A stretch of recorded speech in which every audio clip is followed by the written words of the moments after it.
Top tips for fall and winter weddings. Getting married is the best thing you'll ever do no matter what time of the year you tie the knot.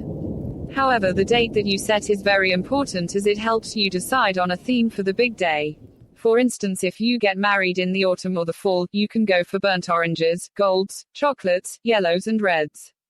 These beautiful colors will then be reflected in the autumn wedding favors or fall wedding favors that you hand to your guests. The favor boxes may be decorated in autumnal-looking flowers or ribbons. If you choose to have bonbonniere, your autumn wedding favor nets may be red, gold, plum, ochre, peach, yellow or brown, or maybe even a combination of these. Fall wedding favors can be decorated with warm-colored leaves for a more rustic feel, and you could tie this in with your table decorations. What about your wedding reception tables being scattered with red, gold and brown leaves and finished off with lashings of gold organza ribbon? Your autumn wedding favors or fall wedding favors could then be put at each place setting with a centerpiece of pine cones, apples, peach roses, seasonal berries such as juniper, and finished with ivory and gold trimmings. Heavenly. The fall truly is a magnificent time of year to get married, as you can still get lots of sunshine and the temperature can be warm. If you're going for a winter wedding, then your theme will be driven by the low temperatures and icy winds. The bride's dress will probably be finished with a faux fur shrug, and the bridesmaids and maids of honor will adorn lots of silver and gold. Your winter wedding favors will also reflect the festive season, and depending on the date of your wedding, you may even choose to have Christmas wedding favors. Wedding reception tables can be dressed with white feathers, ivy, velvet red roses, white pearls and silver sparkles. Beautiful silver sprinkles such as snowflakes and hearts can be scattered across your pure white table linen, and each place setting can have a coordinating winter wedding favor, perhaps decorated with silver and white feathers. Or, if you're planning on a Christmas theme, your Christmas wedding favors may be in the form of crackers piled in heaps around the tables for guests to collect. Alternatively, silver or gold favor boxes could contain edible favors for your guests, continuing the Christmas wedding favor theme. Whether you choose to have winter wedding favors or opt for a Christmas theme, your reception tables will look exquisite with the purity of white and silver. Angelic. Winter weddings are truly magical in every way, especially if it happens to snow. Top things to look for in a wedding photographer. When your wedding is over, what will you've? Of course, you'll have each other and some great memories, but how will you preserve those memories not only for yourself but also for future generations? The easy answer is with pictures of your wedding, but the truth is that it's not really that simple. When preserving such a special and unique day, you can't trust just anyone. To make sure that your special day is captured in the best way, make sure to choose a professional wedding photographer that meets a few simple qualifications. One of the first things to consider is to make sure that you feel at ease with the photographer. If you're not, it will show in the pictures. When you talk to potential wedding photographers, make sure that you feel comfortable with them. Is it someone that you can spend all day with? Is the photographer someone that will blend naturally with your guests? Look at the photographer's other photos. If the photographer can't make people feel relaxed, it will be obvious in the pictures. Another very important thing to look for in a quality wedding photographer is how organized and efficient they are. A good wedding photographer will have everything organized from the beginning. If a wedding photographer doesn't provide you with a checklist of desired photos, it should send up a red flag. A simple questionnaire about what you want will give the photographer an idea what you're looking for and ensure the best pictures possible. Before you book your wedding with a photography company, find out who will be taking your pictures. There are many large photography firms that snap out weddings in an assembly line fashion. With these large companies, you don't always know what or who you're getting. You should be able to work directly with the person that will be taking your wedding photos and not with a manager or salesperson. If you don't know who is going to be taking your pictures, you won't know if you've the needed rapport with your photographer, and it will show in the end. Every couple is different, and that means that every wedding is different. Of course, there are many must-have shots that all couples want, but there are often unique requests. With family structures evolving and old divisions breaking down, the wants and needs are changing too. If you've interesting and distinctive wedding photography needs, you'll need a wedding photographer that's flexible and adaptable. Make sure to talk to potential photographers and see how they respond to odd requests. This will help you decide if they have the talent and creativity to get the look you want. The best wedding photography is going to take some time. Standing and posing for shots isn't always the most enjoyable thing to do when there is food and fun waiting, but if you want the best photos from your wedding, you should allow at least 30 minutes for after ceremony pictures and up to an hour for pre-ceremony photos. It takes time to arrange the groups and ensure that everything is in place. Make sure that you and all of your party are on time for the pictures. If people are late, it will only rush the photographer and compromise the quality of the final product. After the event, allow the photographer time to print the photos. You don't want rushed prints. The last and one of the most important things to keep in mind is how the photographer approaches wedding photography. Is he/she just taking pictures? Or creating art? Is your photographer passionate about photography or simply just doing a job? There are literally thousands of wedding photographers that can take your pictures and do a good job. They can output posed pictures as easily as someone in an office creates a spreadsheet. To these generic photographers, it's just a job. If you want something special, you need to find an artist that loves photography and will combine skill, talent and heart to capture your special day. Top wild eye Halloween contact lens, a red cat eye blackout lens, and a lot more. Colored contact lenses have become a fashion rage all across the globe, with United States and France leading from the front as pioneers of colored lenses. This ever-growing urge of folks to sport unique color lenses for parties have paved the way for a boon in the colored contacts industry. These disposable colored contacts have set the cash register ringing. And to add to the ongoing colored contact fever comes Halloween contact lenses.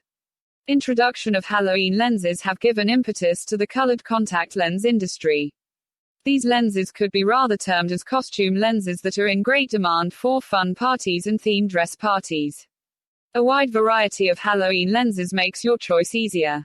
These Halloween lenses come in various categories. It could be a crazy lens or a wild eye lens. Some of the Halloween lenses may appear funny as well. These possible genres help you choose best suited lens that goes perfectly with your costume and theme of the party. Youngsters may even love to hang out with these lenses on their eyes for fun. Eccentric folks long to buy a pair of wild eye lenses. All these lenses are disposable and are suggested to be used for the directed time. Thought their use beyond the recommended time may give your eye some troubles. A Halloween lens could be a blackout lens that gives your eye a complete white appearance. With this lens on your eyes, you look like a living dead body. On the other hand, a Halloween lens could be completely black lens by covering even sclera with black. It too gives your eye a unique appearance. Red hot and cat eye Halloween lenses happen to be very popular for wild fun parties. Bloodshot and wolf lenses are equally popular. These lenses are often used in horror flicks because of being special effect lenses. These lenses add to the dramatization of a scene in horror movies. It assigns a dreadful appearance to eyes of actors that might be a necessity for the plot of movies. Most often in vampire-based movies, Halloween lenses are used, but before using these lenses you must learn the art of putting on and taking out these lenses. If you're not familiar with the usage of contact lens, you must clean it with the cleaner before putting it on eye. Tips on how to curl hair using hot rollers. Want to get those perfect curls in your hair but are not sure how? Here's a great way to curl your hair that turns out fantastic. Use this technique and you can wow everyone with your beautiful locks. Using hot rollers. It's very easy to learn how to curl hair using rollers. This is a great way to give your hair some soft and pretty curl before a special occasion or event.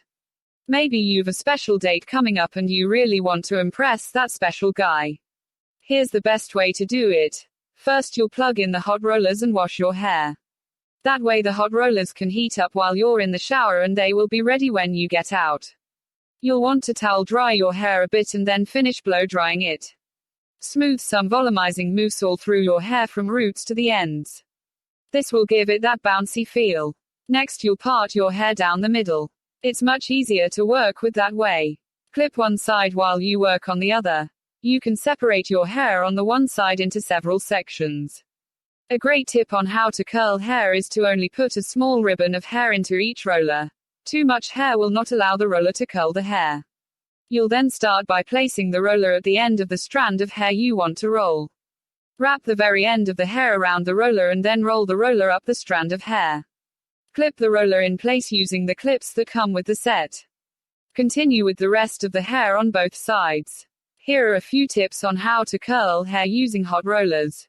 First, you want to make sure that the hair is completely dry or almost completely dry before you start. You also want to give yourself enough time so that you can keep the hair in the rollers for 2 to 4 hours. This will make sure that the hair curls properly and that you look absolutely stunning. Enjoy your hair and make sure to show it off. After all, you just went through a lot of effort to get it perfect. Want to learn some more ways to curl your hair? Try http://www.curlhair.net. These Halloween lenses come in various categories.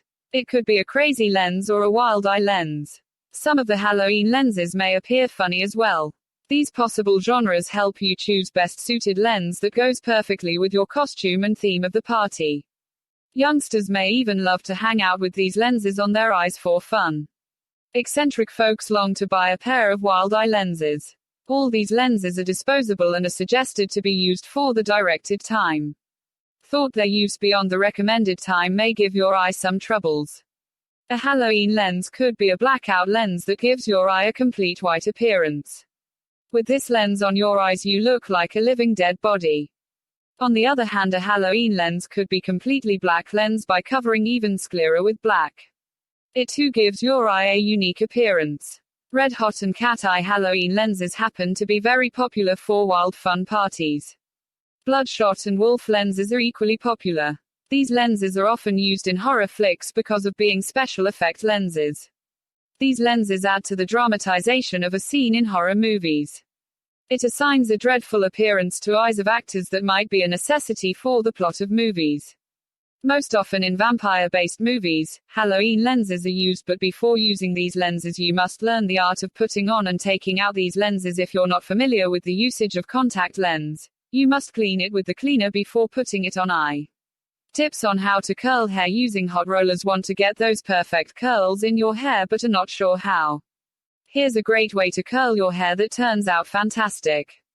Use this technique and you can wow everyone with your beautiful locks.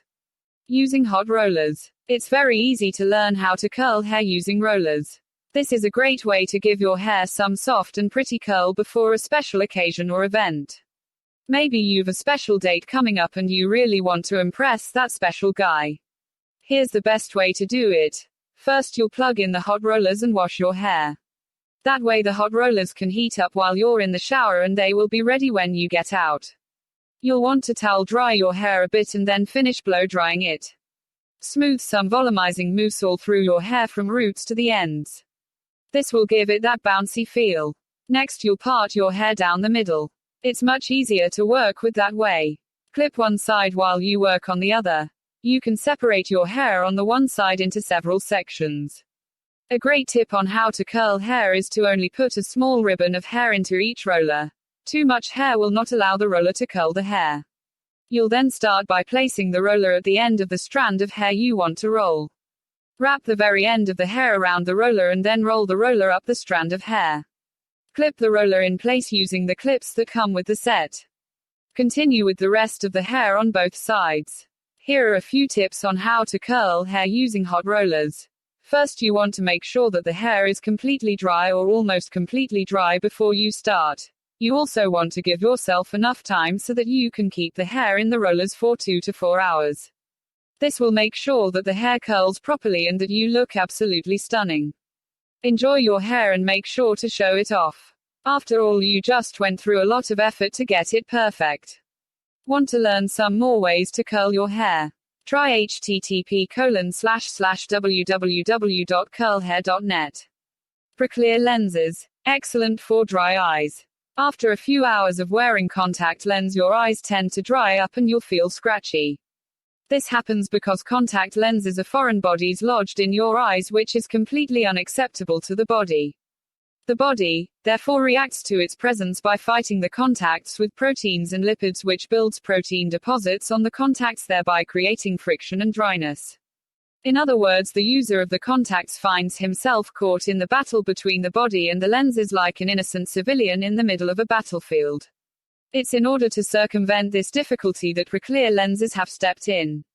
A substance called phosphorylcholine PC for short is found naturally in the body. This substance is used to make biocompatible lenses which remain moist and dry throughout the day. They're different from ordinary contact lenses primarily because due to the presence of PC, the body accepts them more easily and doesn't react to its presence. In other words, despite being a foreign body, it does not appear and feel foreign to the body. 2ndly, they preserve moisture and are, to a large extent, resistant to dehydration, which makes them stay moist all day long. Besides, they also have a water layer which bars the protein and lipid deposition. Most of the itching and irritation in the eyes is caused due to protein deposition, which is a result of restricted oxygen supply through the lens.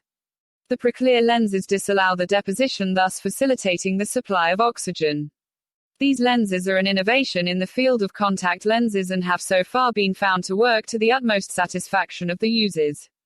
However, the comfort level may fluctuate among the users, which means some may be more satisfied than the others. So if you're unhappy with your present contacts, you may consider switching to the preclear kind, which might prove a boon right from the blues. It's however recommended that before switching over you consult your eye specialist so that he could advise you on the pros and cons of it. Tips on choosing your wedding reception music. Because there is such musical variety available to brides and grooms, selecting your reception music might be difficult. Before you do anything, you should answer the following questions. What kind of music do you enjoy the most when you celebrate? What kind of music would your guest enjoy the most? If there is a conflict between what the bride and groom and their wedding reception guests enjoy, a compromise might be necessary. Do you prefer live music or a DJ? Can you afford a live band? You should book your wedding band or DJ about the same time you reserve your wedding reception venue. Why? Because your reception music will greatly depend on your wedding reception venue. If you want to have live music for your wedding, you need to make sure it is allowed by the reception venue. You need to make sure you understand the venue's rules about music before you select your wedding reception venue. If you elect to go with a wedding band, be sure to book early. Popular bands are often booked more than 1 year in advance. Saturdays during the busiest wedding months are especially busy for wedding bands, so you might need to book even more than 1 year in advance. Before you book your wedding music provider, you should ask the following questions. How long have they been in the wedding business? You should go with an experienced band or DJ. Experience will usually yield a better quality performance. Do they have any references? You should always check references. If the band is unable to provide references, you should walk. Do they play live continuous music for the entire event? Can they play the songs you want to hear? The more songs they can play, the better. Bands usually have song lists of all the songs they can play. Do they have a demo CD so you can sample their music? Is it possible for you to see one of their performances? There is no substitute for seeing a band in action. Can you communicate with the band, and do you feel comfortable interacting with them? Are they listening to you? Are they enthusiastic? Remember, the band is there to make your party fun, not the other way around. You hire them to play the music you like, not the music they like. How many band members do you get, and how many are singers? How long do they normally play, and how often do they break, and how long? Are they insured? You should demand at least liability insurance from the wedding band or DJ. Put everything important you agree on in writing. The answers to the above questions should all be part of the written contract, which is an absolute must. You should also include the exact time the band starts and ends playing. If you've to work with a smaller budget, you might want to book a DJ instead of a wedding band, since they're less expensive than wedding bands. An experienced DJ can create a great atmosphere for your wedding reception, so don't be disappointed if you can't afford a wedding band. Remember to have fun. After all, you're planning the most important and joyous day of your life. Top 5 most populated U.S. states for minorities. The United States Census Bureau released data in May 2007 detailing minority populations by state. Of the approximately 300 million people in the United States, approximately 100 million of them are members of a minority group. Some states have a large minority population while others have smaller populations. Listed below are top 5 most populated states for people who are members of a minority group. California ranks 1. The state of California has the largest number of residents from a minority group. Specifically, of an estimated total population of 36,457,549 residents, about 21,690,766 belong to a minority group. The breakdown of the population is as follows: 1. White alone not Hispanic 15,722,701. 2. Hispanic 13,074,156 residents. 3. Asian alone or in combination 4,961,633 residents. 4. Black or African American alone or in combination 2,706,205 residents. 5. American Indian and Alaska Native alone or in combination 688,547 residents. 6. Native Hawaiian and other Pacific Islander alone or in combination 260,225 residents. Texas ranks 2. Texas ranked number 2 in terms of the number of residents from a minority group. Texas has a total population of about 23,507,783 residents, of which 12,486,169 are members of a minority group. The breakdown of the population is as follows: 1. White alone not Hispanic 11,351,060 residents. 2. Hispanic 8,385,139 residents. 3. Black or African American alone or in combination 2,908,563 residents. 4. Asian alone or in combination 881,542 residents. 5. American Indian and Alaska Native alone or in combination 267,281 residents. 6. Native Hawaiian and other Pacific Islander alone or in combination 43,644 residents. New York ranks 3. New York ranked number 3 in terms of the number of residents from a minority group. New York has a total population of about 19,306,183 residents, of which 8,312,784 are members of a minority group. The breakdown of the population is as follows: 1. White alone not Hispanic 11,677,402 residents. 2. Black or African American alone or in combination 3,519,135 residents. 3. Hispanic 3,139,456 residents. 4. Asian alone or in combination 1,427,559 residents. 5. American Indian and Alaska Native alone or in combination 188,153 residents. 6. Native Hawaiian and other Pacific Islander alone or in combination 38,481 residents. Florida ranks 4. Florida ranked number 4 in terms of the number of residents from a minority group. Florida has a total population of about 18,089,888 residents, of which 7,281,538 are members of a minority group. The breakdown of the population is as follows: 1. White alone not Hispanic 11,092,932 residents. 2. Hispanic 3,646,499 residents. 3. Black or African American alone or in combination 2,971,181 residents.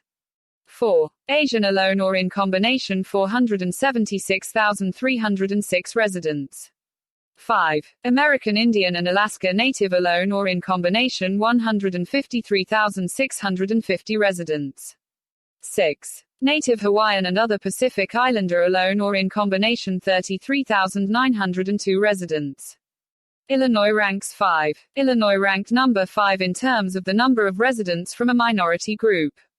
Illinois has a total population of about 12,831,970 residents, of which 4,573,308 are members of a minority group. The breakdown of the population is as follows: 1. White alone not Hispanic 8,373,496.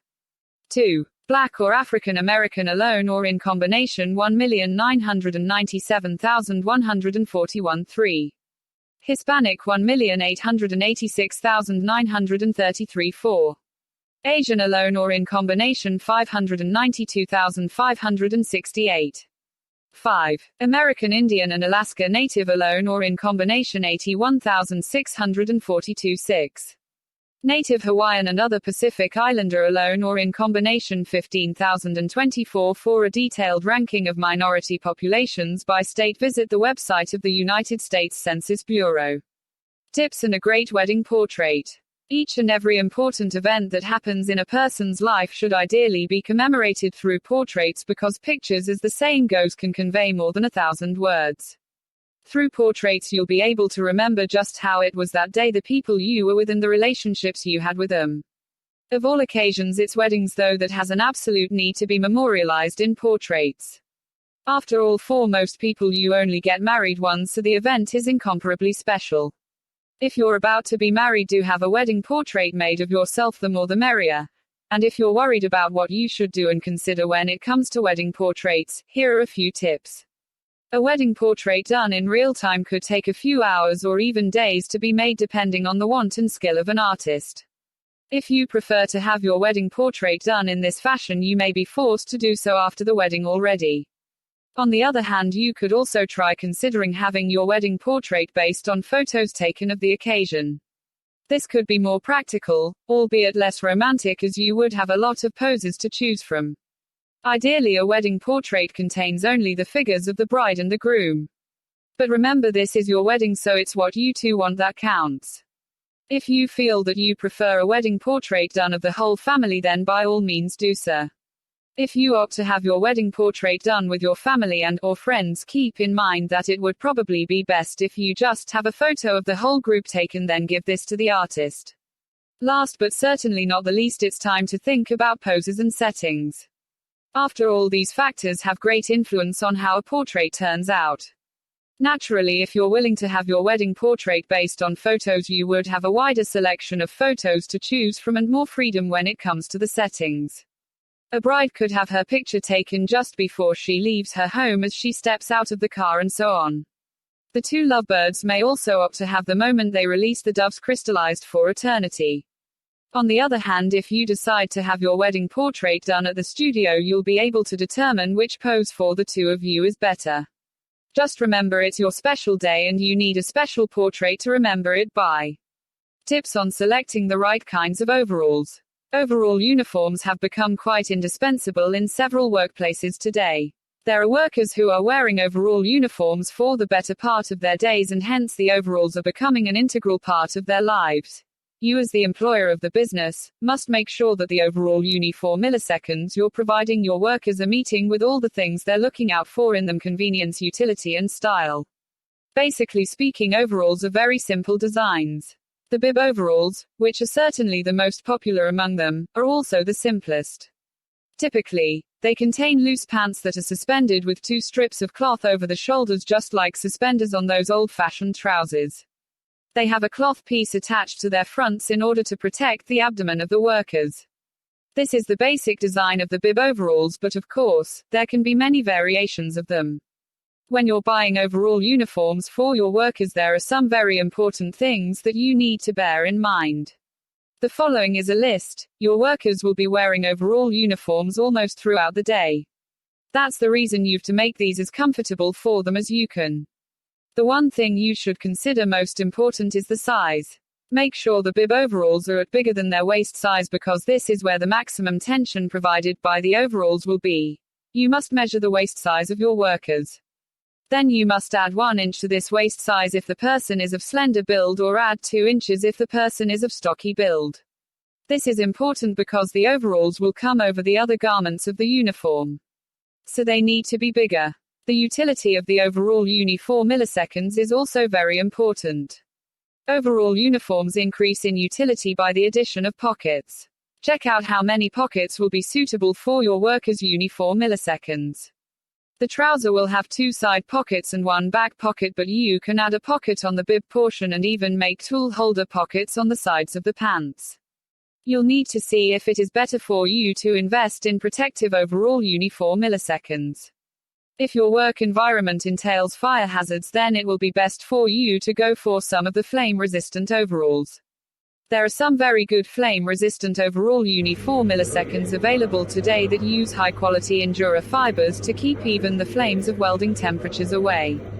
Make sure you browse through your favorite online retailer's catalog and collection of overall Uni 4 milliseconds to make your best choice. You can even get the overall Uni 4 milliseconds modified to suit your custom work environment.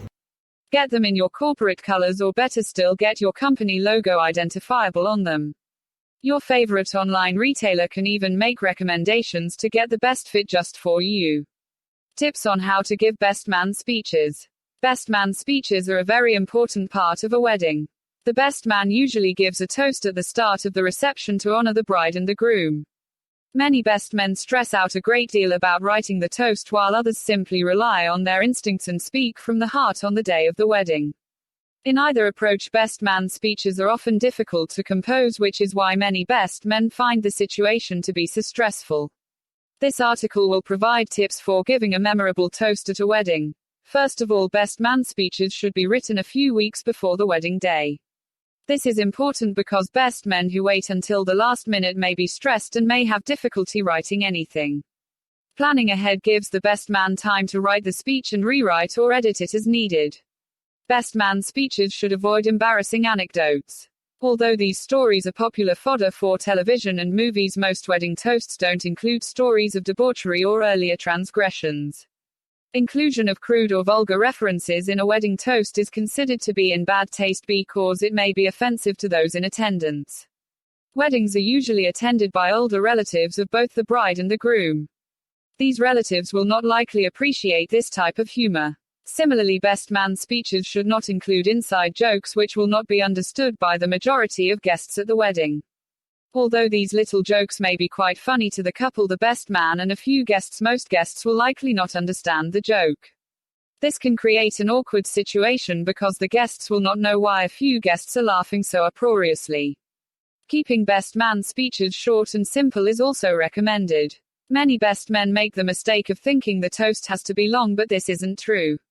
Some of the most memorable toasts are quick and to the point. This is important because the guests will not become confused or lose track of the point being made by the best man. Using common language is also recommended when giving best man speeches. A best man who attempts to use unfamiliar words may be uncomfortable and their discomfort will not translate well to the other guests. Seeking outside advice when writing best man speeches can be very helpful. The best man may wish to recite the speech or toast for an audience before the wedding day to ensure everything comes out as he planned. Friends of the bride and groom or the parents of the couple are good resources for this practice speech. They make a good audience because they know the couple well and can provide insight into how the speech will be received. The best man should also practice reciting the speech several more times before the wedding. The trial run with others is helpful, but practicing in front of a mirror or a camcorder will allow the best man to determine how well the speech sounds. Best man speeches should sound natural and not over-rehearsed, but repeating the words out loud a few times will help the best man to deliver the toast smoothly on the day of the wedding. Top wedding trends for 2006. Along with the beautiful summer weather comes another wonderful wedding season. This is the time of year when literally thousands of weddings take place. While weddings have not changed much over the years, there are always some noticeable trends that come into play. Everyone wants to do something a little bit different, if only to add an element of individuality to their wedding ceremony. Some of this year's biggest trends have to do with the creative use of color in attire and in flowers. While traditional white is not likely to be surpassed in popularity, there are some other interesting and tasteful color options that have really taken off. This year the color purple is the color to beat. From lavender to eggplant, purple is two of those colors that are both timelessly rich and elegant. This year it's being used in everything from bridesmaids' dresses to cocktail napkins. Lilac is a wonderful choice of color for a summertime wedding, no matter where you decide to use it. While flowers come in a veritable rainbow of colors, more and more people are using dyed flower arrangements in their weddings.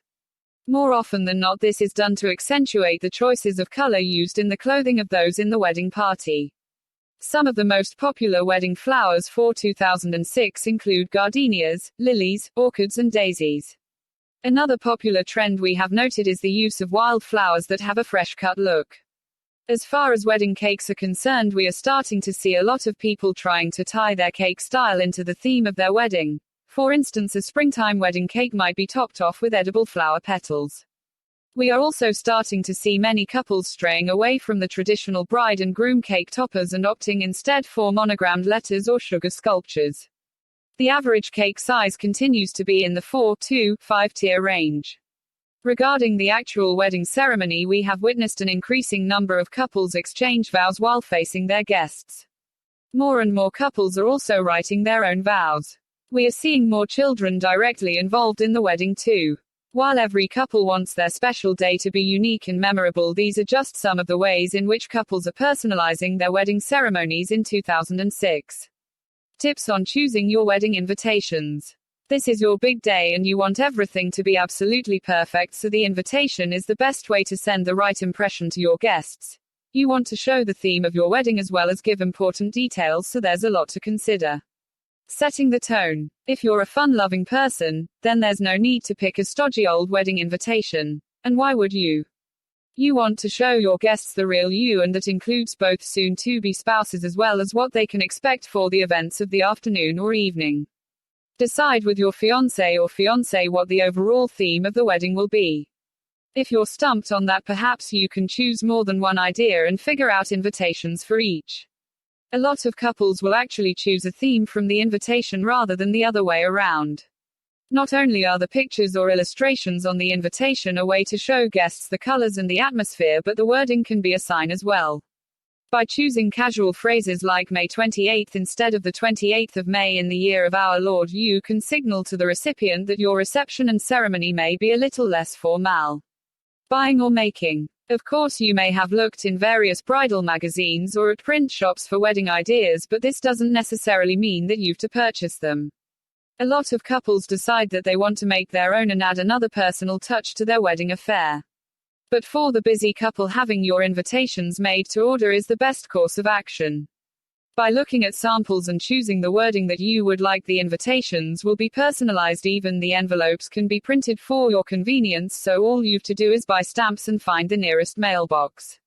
If you've a little more time and patience, then you may want to consider creating your own wedding invitation. You'll find that this process takes a bit longer than you think, but the results are tremendous. Sit down with that book of samples for the printed invitations and see if there are any that you like and can duplicate. Many times you can even use a home computer to do the printing for you. Add a personal flair with wedding favors to any wedding. Celebrating the unity of two people for eternity is the foremost purpose of a wedding ceremony. It has been this way and will continue to be this way for as long as the tradition lives. Wedding guests are invited to share not only in the joyous occasion but also to bear witness to the union. There's something spiritual about standing before all those who are special to you and make a lifelong commitment to someone for others to hear, which is what really transforms milliseconds two people into a married couple. To show an appreciation for their guests for the time they have taken out of their busy lives to be part of the wedding, the bride and groom shower their guests with wedding favors.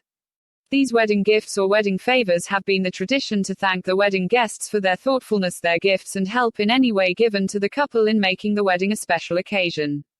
Wedding favors traditionally are given to all of the guests that have been invited to the wedding reception. Of course, more expensive wedding favors are available, and there are many weddings for which these higher-priced wedding favors are appropriate, but these are typically inexpensive gifts averaging in the $1 to $2 price range. Numerous wedding favors are available in just about any category one could imagine, from sterling silver picture frames to personalized edible chocolates and even fragrant bath soaps. Selecting wedding favors is not that difficult at all, nor is it necessary to purchase these well in advance of the wedding date. Most are readily available at online and retail outlets that specialize in these kind of wedding accessories. You don't want to wait until the last minute, however, as that is a particularly hectic time and you will need to allow ample time for personalization, or if you select an item that requires special ordering, for example an unusually large quantity or an exclusive item. To be on the safe side, 2 to 3 months prior to the wedding date is a good time to make your wedding favor selections. Once you've them in your possession, the only other thing you need to worry about is getting them to the reception before the guests arrive and presenting them in a unique and beautiful manner appropriate for the occasion. Online shopping has made finding appropriate wedding favors very easy. Type wedding favors into your search engine and you'll get pages of websites offering every type of wedding favor you could ever want. So where do you begin?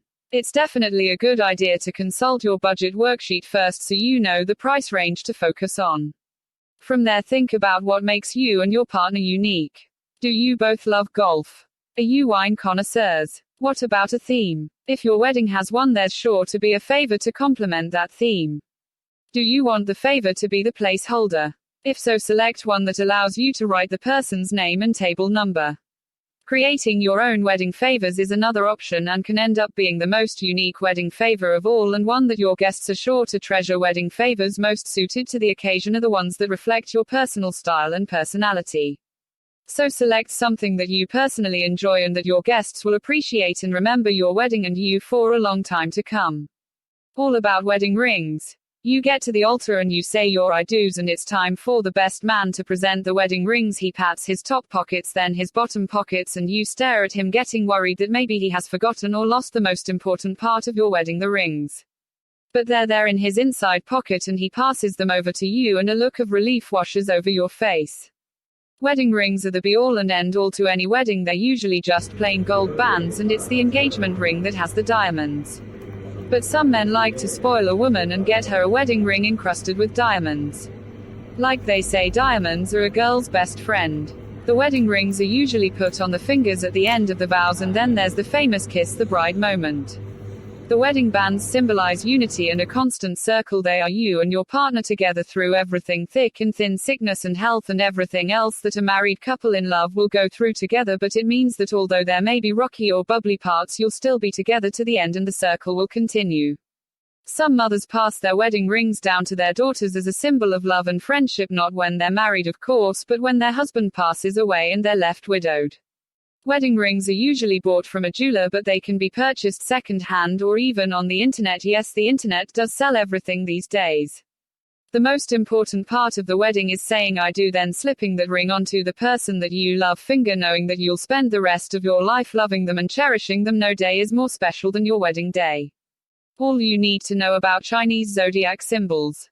It's so wonderful to have a balance of Chinese zodiac symbols to use with the Western astrological signs.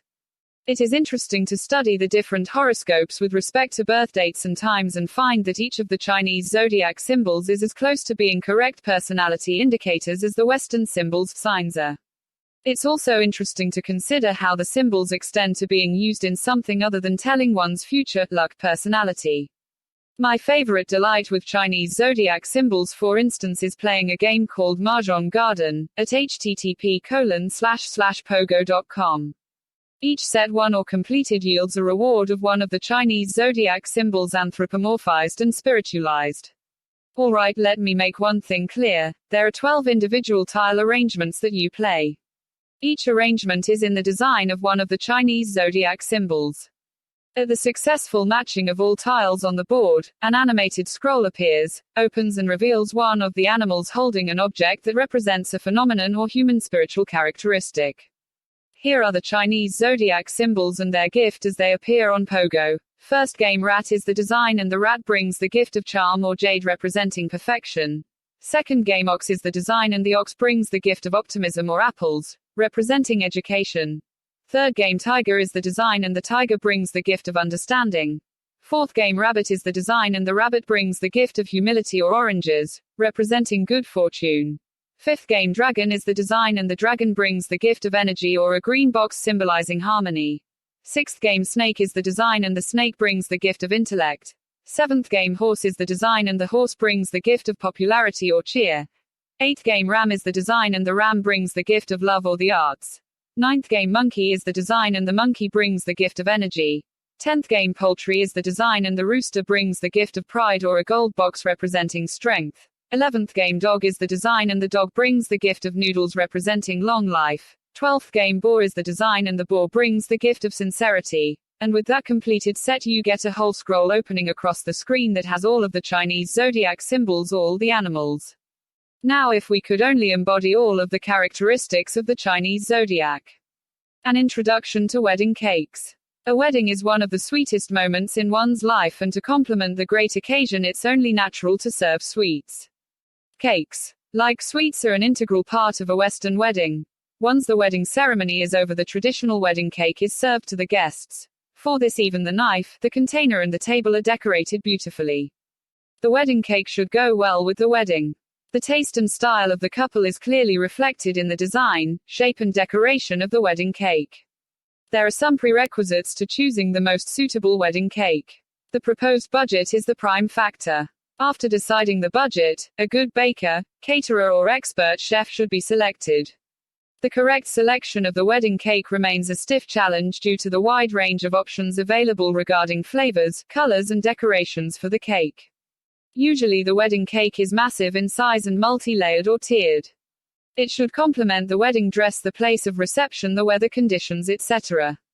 Tradition demands that the bride and the groom share the first piece of the cake, after which other guests partake of it. Sometimes a portion is preserved so that the couple can share it either on their first wedding anniversary or on the birth of their first child.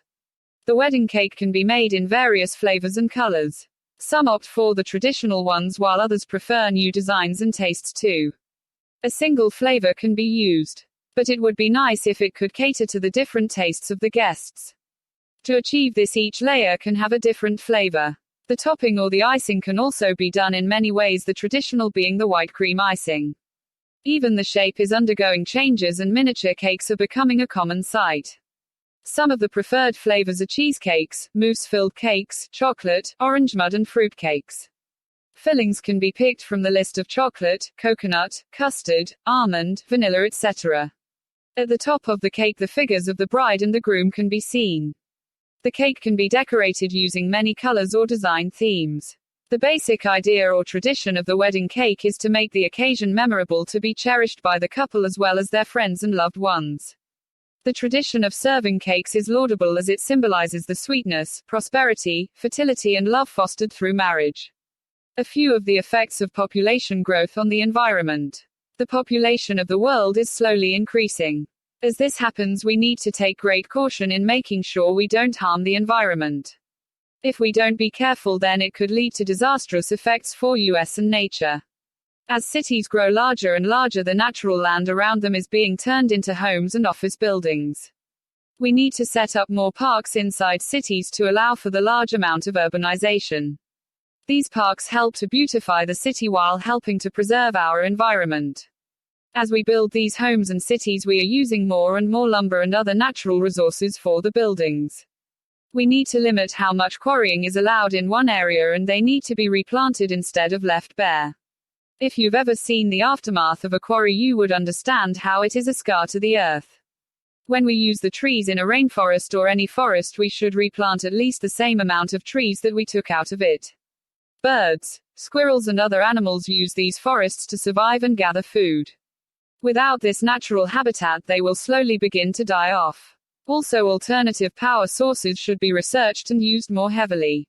As we burn more and more fossil fuels, we are hurting the atmosphere and slowly losing those valuable resources. Learning how to expand our uses of solar, wind and hydroelectric energy will greatly help save the environment. It may not seem like nature is being hurt any now. However, as time goes on, we will slowly begin to see a decline of animals and may even see some species go extinct, and if we don't change the way we live, we may soon outgrow nature herself. A brief history of the bridal veil. Since medieval times, Anglo-Saxon and Anglo-Norman women's attire included veils. The tradition of wearing a veil was part of most married women. Historically, unmarried girls wore no veils. The veil had a practical purpose, for it had covered the woman's hair, their neck and the chins. Veils had served a functional purpose, protecting women's skin from wind and sun damage. By the 15th century, hoods became prevalent and veils became less widespread. Historically, brides wore their hair flowing down their back on their wedding day to symbolize their virginity. Now the white veil is often said to symbolize purity. The bridal veil may have a place in mythology. Ishtar, ancient goddess of love, came from the depths to meet her betrothed, the vapors of the earth and sea covering her like a veil. According to folklore, the tradition of the veil changed to include a blusher after Jacob was tricked into marrying his beloved Rachel's sister Leah, who was distinguished under the full veiling. It seems there is much to be said for scrutinizing the bride before it is too late. The development of the wide loom and silk tulle in the 19th century gave women a sheer covering that enhanced their attractiveness. The wedding veil signifies modesty, privacy, youth and virginity. That way of thinking still has significance on bridal etiquette, as only a first-time bride wears a veil. Remember, your bridal veil supposed to complement your bridal gown. The most popular colors are white, diamond white and ivory. Diamond white is an excellent choice if your bridal gown has a sheen. The lifting of the veil at the end of the ceremony symbolizes male dominance. If the bride takes the initiative in lifting it, thereby presenting herself to him, she's showing more independence. White bridal veils symbolize the bride's purity and modesty. Moreover, veils are used to add to the final touches of a wedding dress and to frame the bride's face. A historical insight into contact lenses. The origin of contact lens could be traced back to 16th century. A good number of inventors or scientists have contributed to the evolution and modification of the concept behind contact lenses. So no single person could be adjudged as the sole inventor of contact lenses. However, credit for the modern form of contact lens is usually attributed to F. E. Muller. F. E. Muller's version came up in 1887. The other one who is also considered as one of pivotal contributor to the evolution of contact lenses is René Descartes. Descartes invented corneal contact lens. Another British scientist, John Herschel's contribution is widely acknowledged. Second half of 19th century witnessed a new herald in the history of contact lenses with lots of inventions and innovations. That was the period in which mainstream of society got aware of the lenses that could be directly placed on cornea or sclera. However, this awareness was limited to only niche. Eugen fixed scleral contact shells in late 19th century became an instant hit among niche. This lens was later on modified by August Miller. With the advent of plastic scleral lenses, contact lens history took a new turn and researchers were diverted towards lot of sophisticated substitutes of glass contacts. William Feinblum is considered as pioneer of plastic contact lenses. One more scientist of that period, Joseph Dalloz, earned accolade for his contribution. George Butterfield earned recognition for improved corneal lens. This is the way contact lenses underwent the modifications. More sophisticated and comfy lenses came on the block once silicone hydrogel was introduced. These are common historical facts available on contact lenses. This ever-growing contact lens history suggests that people were actually in need of a better contact lens. Some historians of contact lenses suggest that it was Leonardo da Vinci who first toyed with the idea of contact lenses.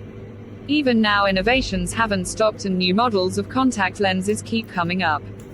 Colored contact lenses have given a different turn to the history of contact lens. With advent of colored contacts, contact lens usage is not confined to only vision correction, instead it could be used for fashion and fun purposes as well. Disposable contact lenses have resulted in a great surge in popularity of contact lenses. Also, the falling prices have made it possible for average users to use contact lenses. History doesn't end here. Many more innovations are impending that are likely to come soon on the block. Can green taxes save the environment?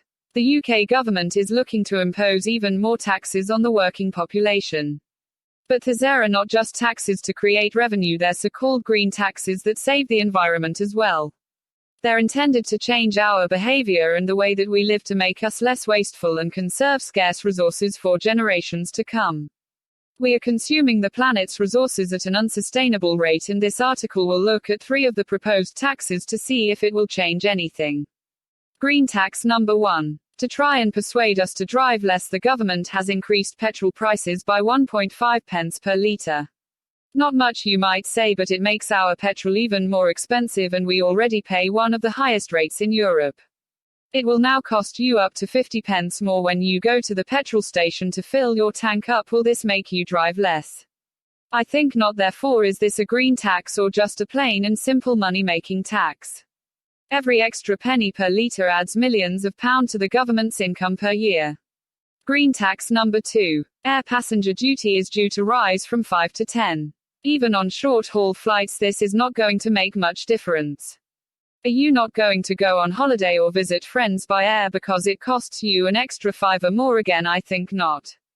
This extra £5 will raise millions of £4 the government in revenue. Green tax number 3. Ken Livingstone, the London mayor, wants to charge 4x4 gas-guzzling residents of London much higher parking and congestion charge fees. They may be angered by the tax, but they may just pay up. Especially as London now has more million and billionaires than almost anywhere else on the planet. I agree that this is a step in the right direction, proving the amounts are high enough to make people think twice about buying one. I've friends that have 4x4 as they want more room for their partner and one child. Get real. With all these green taxes being introduced, I find it difficult to believe that the government allows for the rail fares to be increased above inflation, pushing more people into using cars. I've been on those expensive crammed rush hour trains and it's not nice, I can tell. When the taxpayer has some real options to help reduce carbon emissions, then a taxation regime to deal with unnecessary pollution appears more justified. At the moment it seems like raising money is the main objective and not cutting the effects of climate change. Cheap non-prescription lenses. Things to remember. Many of us may be so very willing to purchase a pair of lenses, but the hounding financial constraints never seem to go. Naturally we look for the cheaper options then. Surely none of us expect a great lens for a shoestring price, but we still hope that for a reasonable price we could get a suitable lens. However, though there are several cheap lenses available in the market, the choice is limited when happens to be in the US, because most of the contact lens companies are wary of selling lenses without a prescription. So a cheap non-prescription lens is hard to find. The manufacturers of the contacts feel that user safety is a major issue in selling non-prescription lenses. However, there are still many companies that sell non-prescription lenses, and the internet is the best place to find them. Now the deal is to be between you and the sellers of the lenses. So there are a few things that you must bear in mind. 1. First and the foremost, remember that you are buying a product that's to be worn against the sensitive tissues of your eyes. So safety is the chief concern here, especially when you are going for a cheap pair of lenses. Buy only when you can trust the sellers. Check the antecedents of the company and ensure that the company is a reputed one. 2. Once you get the lenses, go to the eye specialist and have the lenses examined by him. Tell him the price of the lenses so that he understands what he's examining is a cheaper version. Ask for his advice, and if his opinion is not favorable, it's better that you tuck the lenses away for good, for no matter how cheap they'll prove far too expensive in the long run. 3. Take due care of the lenses, because cheap lenses are much less tolerant to damage, and damaged lenses can injure your eyes. Keep them clean and disinfect them regularly. 4. Don't share your lenses. Sharing them is injurious, particularly when the lenses in question are cheap non-prescription lenses. There are a few simple things that you must remember. However, if you've problems with vision or feel irritation in the eyes, consult your eye specialist forthwith. Cheap lenses work well sometimes, but not always. So do take care. Green tax number 3. Ken Livingstone, the London mayor, wants to charge 4x4 gas-guzzling residents of London much higher parking and congestion charge fees. They may be angered by the tax, but they may just pay up. Especially as London now has more million and billionaires than almost anywhere else on the planet. I agree that this is a step in the right direction, proving the amounts are high enough to make people think twice about buying one. I've friends that have 4x4 as they want more room for their partner and one child. Get real. With all these green taxes being introduced, I find it difficult to believe that the government allows for the rail fares to be increased above inflation, pushing more people into using cars. I've been on those expensive crammed rush hour trains and it's not nice, I can tell. When the taxpayer has some real options to help reduce carbon emissions, then a taxation regime to deal with unnecessary pollution appears more justified. At the moment it seems like raising money is the main objective and not cutting the effects of climate change. Cheap non-prescription lenses. Things to remember. Many of us may be so very willing to purchase a pair of lenses, but the hounding financial constraints never seem to go. Naturally we look for the cheaper options then. Surely none of us expect a great lens for a shoestring price, but we still hope that for a reasonable price we could get a suitable lens. However, though there are several cheap lenses available in the market, the choice is limited when happens to be in the US, because most of the contact lens companies are wary of selling lenses without a prescription. So a cheap non-prescription lens is hard to find. The manufacturers of the contacts feel that user safety is a major issue in selling non-prescription lenses. However, there are still many companies that sell non-prescription lenses, and the internet is the best place to find them. Now the deal is to be between you and the sellers of the lenses. So there are a few things that you must bear in mind. 1. First and the foremost, remember that you are buying a product that's to be worn against the sensitive tissues of your eyes. So safety is the chief concern here, especially when you are going for a cheap pair of lenses. Buy only when you can trust the sellers. Check the antecedents of the company and ensure that the company is a reputed one. 2. Once you get the lenses, go to the eye specialist and have the lenses examined by him. Tell him the price of the lenses so that he understands what he's examining is a cheaper version. Ask for his advice, and if his opinion is not favorable, it's better that you tuck the lenses away for good, for no matter how cheap they'll prove far too expensive in the long run. 3. Take due care of the lenses because cheap lenses are much less tolerant to damage, and damaged lenses can injure your eyes. Keep them clean and disinfect them regularly. 4. Don't share your lenses. Sharing them is injurious, particularly when the lenses in question are cheap non-prescription lenses.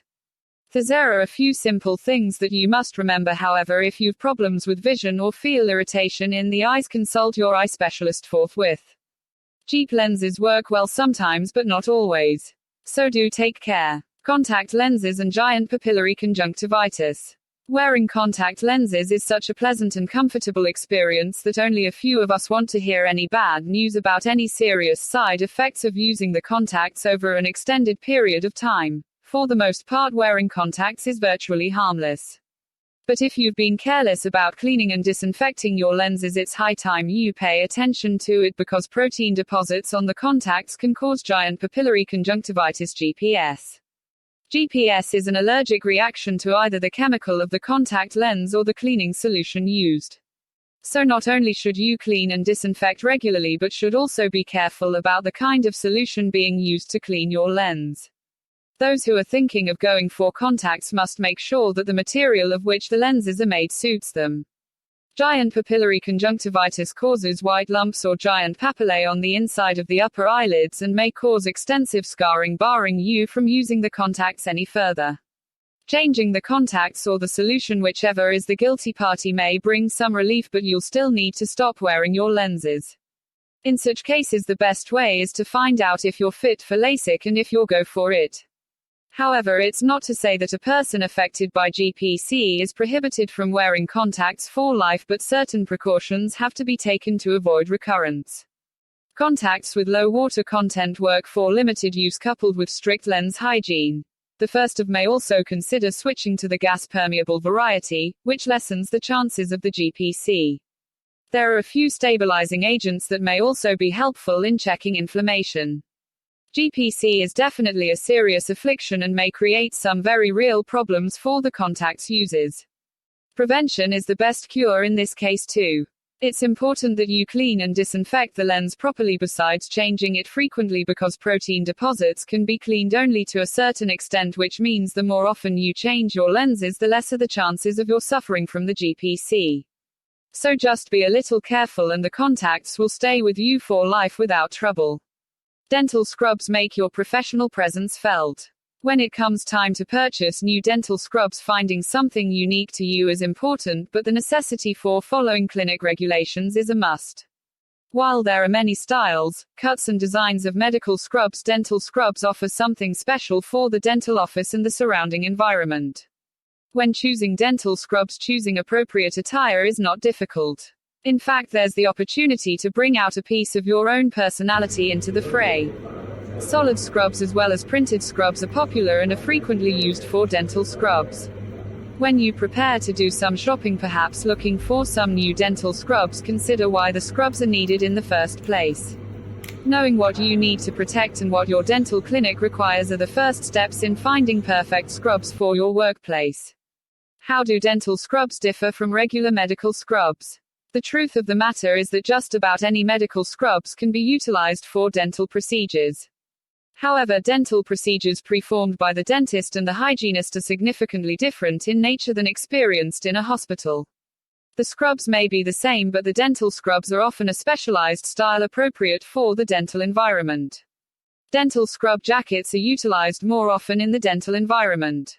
The functionality offered by dental scrub jackets makes it easy to carry small items in the pockets while remaining professional and in an easy ensemble to quickly change should the need arise.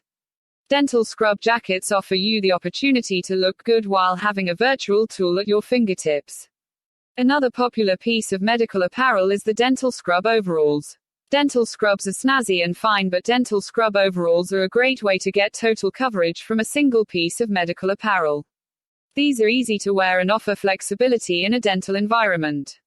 Dental scrubs with cartoon characters are extremely popular in the dental environment. Nothing puts a patient more at ease than an array of Disney or Warner Brother cartoon characters.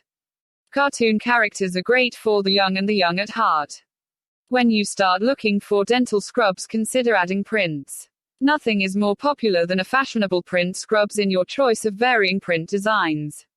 These offer affordable fashion in the dental environment, and nothing could be easier for adding a touch of personality to your workplace.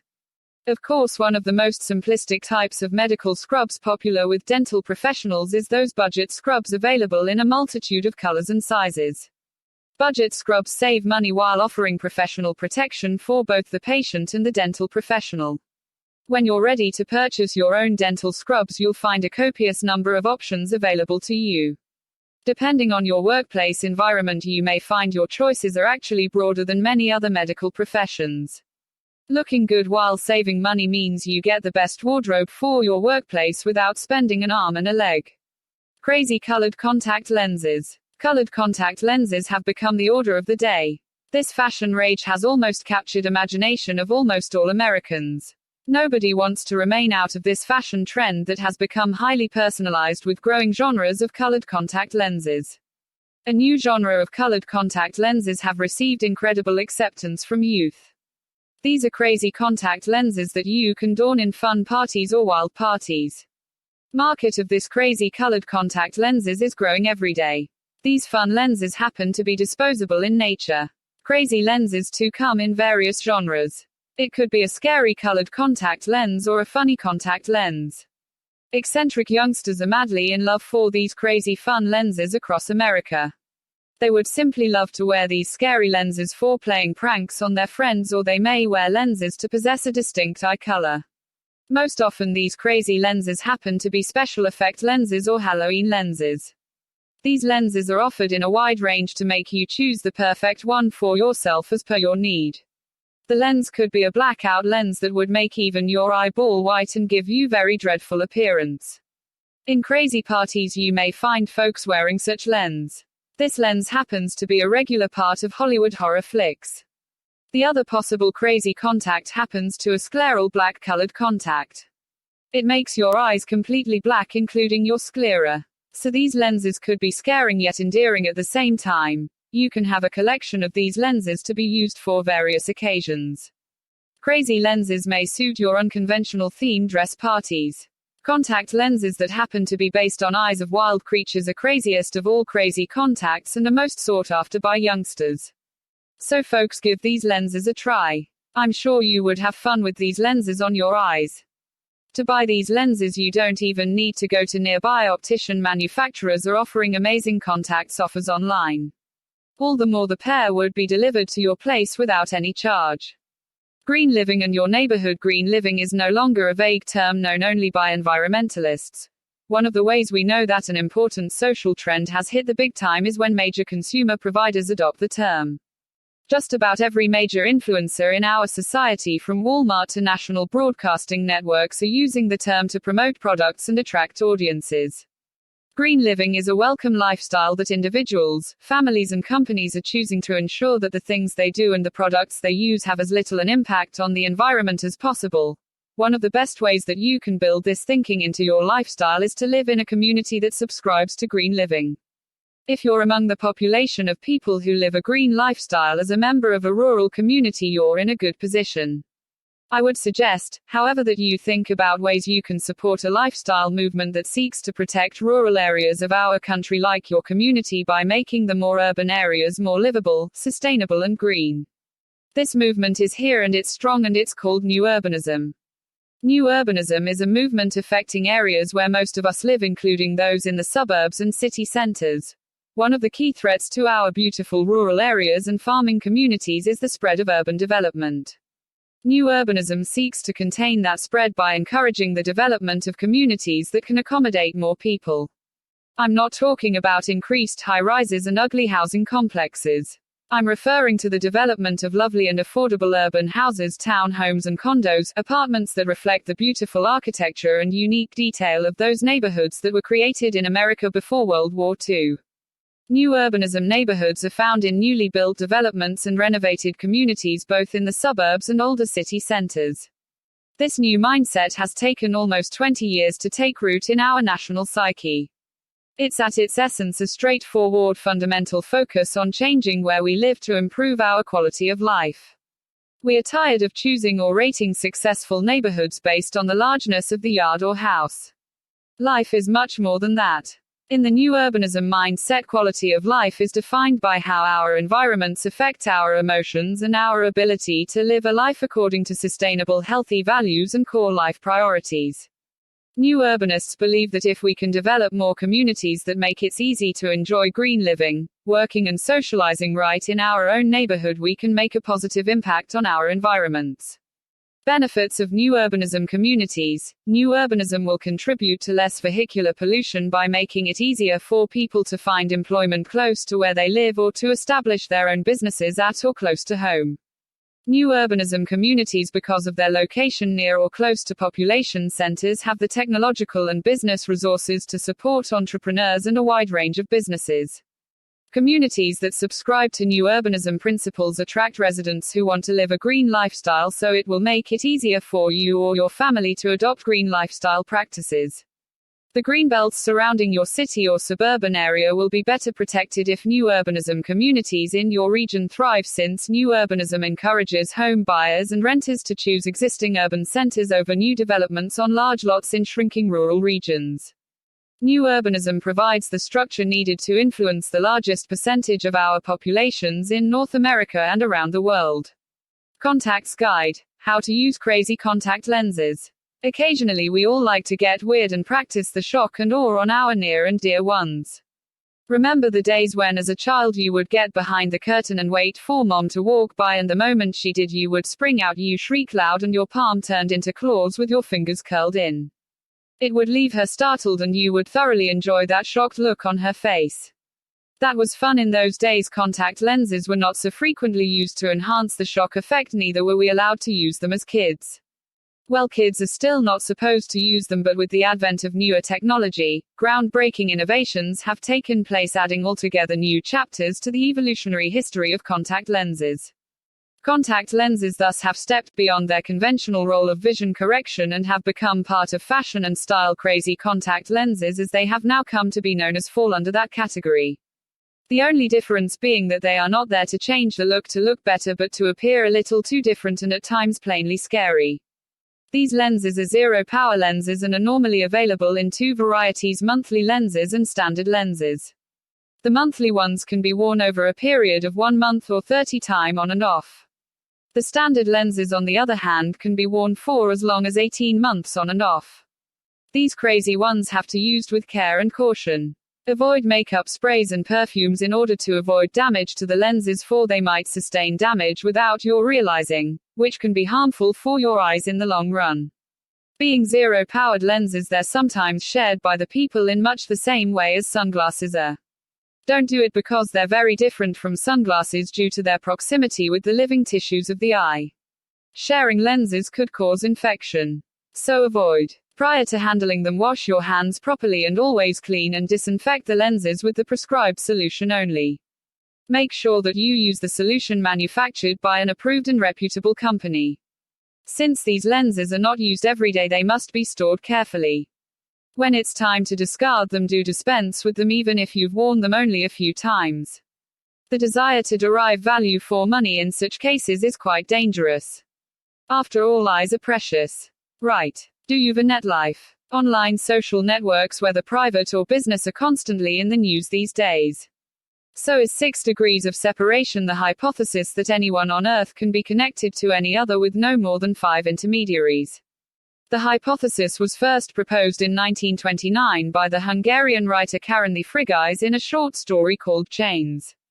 The hypothesis is based on the idea that the number of acquaintances grows exponentially with the number of links in the chain, and so only a small number of links is required for the set of acquaintances to become the whole human population.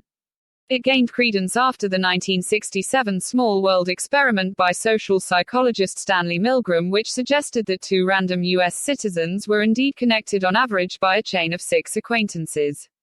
Milgram also identified a funneling effect whereby most of the connecting was being done by a very small number of stars with significantly higher than average connectivity. Social network theory views social relationships in terms of nodes and ties. Nodes are the individuals within the networks, and ties are the relationships between them.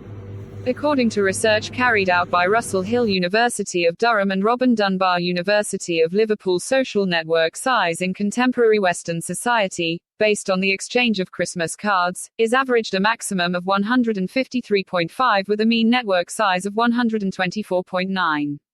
In business, it's estimated that the average manager knows about 250 business people, who in turn know another 250 or so business people. This means that for each new person you meet, you gain access to a potential pool of 62,500 people separated from you by just 2 degrees, and this seems to be borne out by the stats for longer-term users of communities like LinkedIn. Social network theory suggests that individual success can be determined by your network, and that the shape of a social network helps determine a network's usefulness to its members. Smaller, tighter networks tend to be less useful to their members than networks with lots of loose connections, as more open networks are more likely to introduce new ideas and opportunities to their members than closed networks with many redundant ties. In other words, a group of friends who only do things with each other already share the same knowledge and opportunities. On the other hand, people with many connections are more likely to have access to a wider range of information and more likely to be materially successful. According to Thomas Power, the chairman of Ecademy, the value of nodes close contacts is that they lead you to links distant contacts. Your money resides in the distant contacts, not the close contacts. Very few people I meet recognize this fact and continue to focus on their close contacts for money. This is wrong. Close contacts for knowledge, distant contacts for money is the rule. Now social networks combined with the technology advancements are quickly becoming a new CRM tool for marketers. Search engines find data and information, but people provide solutions to problems. Networks can solve problems for members, and online networks accelerate and globalize the process. Everyone in a network has at least one area of expertise and can provide answers when questions arise relevant to their area of expertise.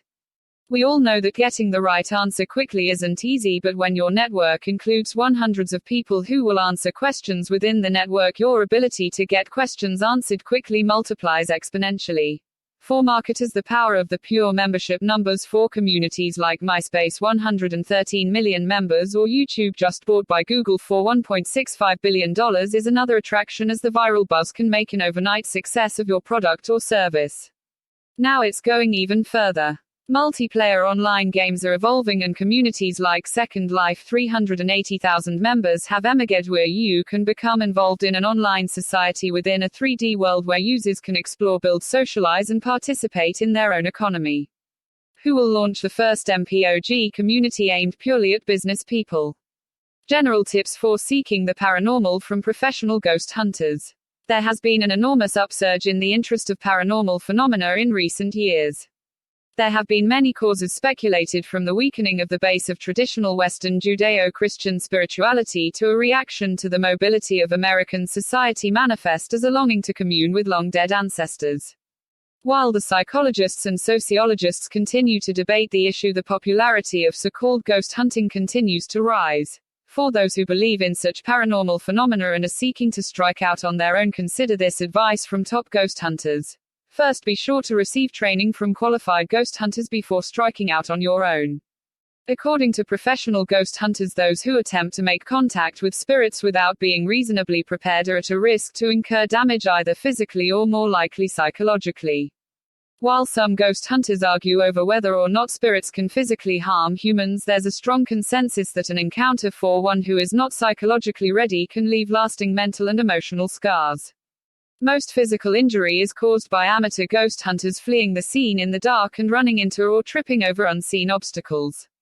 Seasoned ghost hunters suggest that you case the scene in the daylight before returning at night. Having a mental map of the area will help you to keep your bearings in the dark and can help you avoid injury.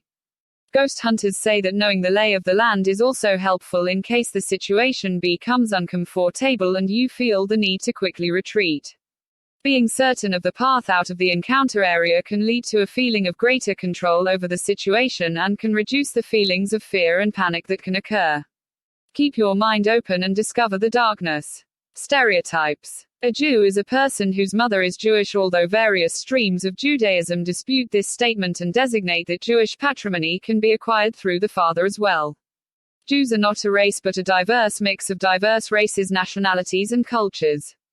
Jews are truly multicultural and multi-ethnic people. However, within this mix there are distinct ethnic groups such as the Ashkenazi and Sephardic Jews. They make up the vast majority of the Jewish people. Most American Jews are of Ashkenazi origin. Typically originating from Eastern Europe or the former Soviet Union, American Jews could be classified as a separate ethnic group, and as a result there are the characteristic stereotypes, although there are exceptions. A Jew is not a person who practices Judaism, although most Jews do hold on to some form of Jewish practice or cultural custom. A Jew is not an Israeli, and an Israeli is not necessarily a Jew. An Israeli is a citizen of the State of Israel. While inhabitants of Israel are Jewish, there are also non-Jewish citizens of Israel. A Jew is not necessarily a citizen of the State of Israel. Every Jew who's willing to immigrate to Israel must apply for and be granted citizenship to the state, just like all the rest of us, although mostly Jewish people are awarded citizenship rather easily. The Jewish faith is one of the most tolerant in the world. Made up of courageous, moral and highly intelligent believers, the Jewish faith has been able to triumph over many centuries of cruel persecution by ignorant, envious representatives of other religions. The source of anti-Semitism in the world today is the result of Jewish success in social, educational and economic areas. Jews value morality, education and hard work. They care for their families and are pleasant people to be around. If you're not hostile, racist, certainly as intellectual superiors, Jews can succeed in all jobs. The presence of such a successful, admirable culture intimidates many. Despite abundant repression, Jews remain tolerant and successful in all areas. Jews are not cheap, they're just smart enough to spend their money on the right things like education and accommodation, things that will bring returns in the future. They care about their families and peace in their country and will try to protect these values by any possible means. So there's nothing wrong with trying to defend Israel from the ignorant Palestinian government, which reasoning is behind many people's understanding. All the stereotypes about Jews are right in the same way that Christian people can be cheap and big-nosed, which means it's not right about all the Jews. Contact lens guide. Who shouldn't wear contacts? If you thought anybody could wear contacts anytime and anywhere, I'm afraid you're wrong, for there are few of us for whom wearing contacts is simply not advisable or practicable, either due to some health condition or because of the professions we are in. For instance, those who suffer from dry eye syndrome just can't stand having contacts on. Then there are people for whom contacts are virtually useless, like the ones suffering from severe nearsightedness, for no matter what kind of contact lens you use, they're effective in correcting only up to a certain degree of nearsightedness. If you happen to be allergic to products used for cleaning and disinfecting the lenses, contacts are not for you too, for every time you clean and put them on, you'll have your body overreacting to it. So no point inviting trouble for no reason at all. Experts suggest that even the diabetics should be extra careful about using the contacts because they're prone to infections and their bodies may not tolerate even a mild infection and may also take longer to cope with it. Since cosmetic lenses have come in vogue in a big way, even the little ones want to try their hands at looking different. A few of the loving parents may be a little over-accommodating. They must not be. No cosmetic lenses for kids. Adolescence is the earliest they can try one. It's because the eyes of kids are tender and may not take well to the contacts. Besides, the careless handling of the contacts can cause harm to the eyes.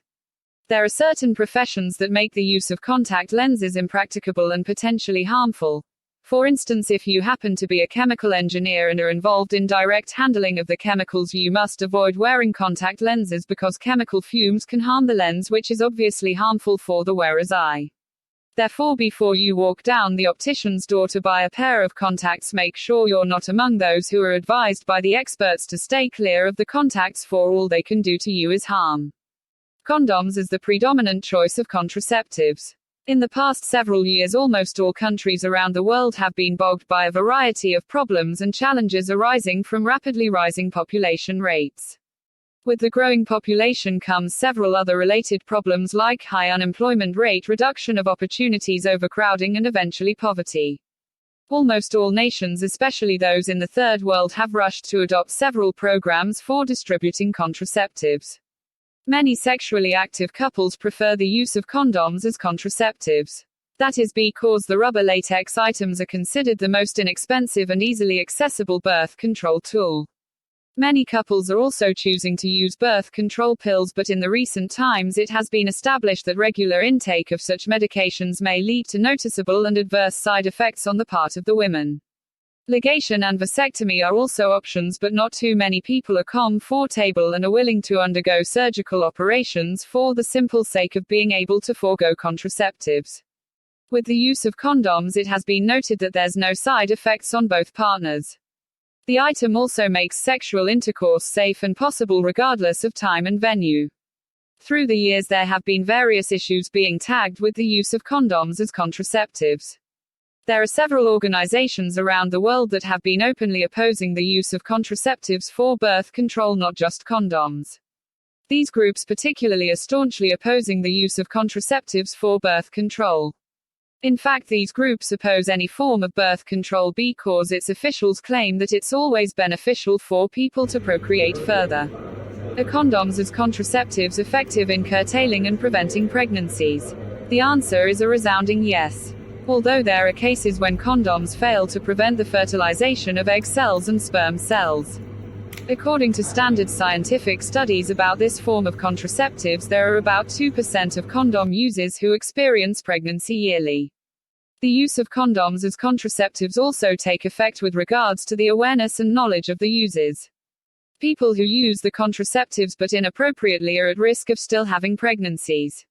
It's estimated that about 5% to 8% of such couples still experience unwanted pregnancy. Thus, it can be inferred that the use of condoms as contraceptives still need to be discussed in public. Even if people know the value of and effectiveness of condoms as contraceptives, there are more measures that need to be implemented to make sure the efforts would be working. There are several problems that are identified in the use of condoms as contraceptives. For one, condoms are sometimes ineffective because of defects. Yes, it's possible that there are condoms that easily breaks and tears apart when in use. There are also complaints about loss or reduction in sensation. While more users, especially the younger ones, are still uneducated and unfamiliar on how to properly wear the contraceptives. These issues can only be resolved through an open dialogue and conversation about contraceptive use in the world today. Don't leave before you press like button below and subscribe to this channel. As a subscriber, you will receive a new notifications every time a new video is uploaded. Good luck.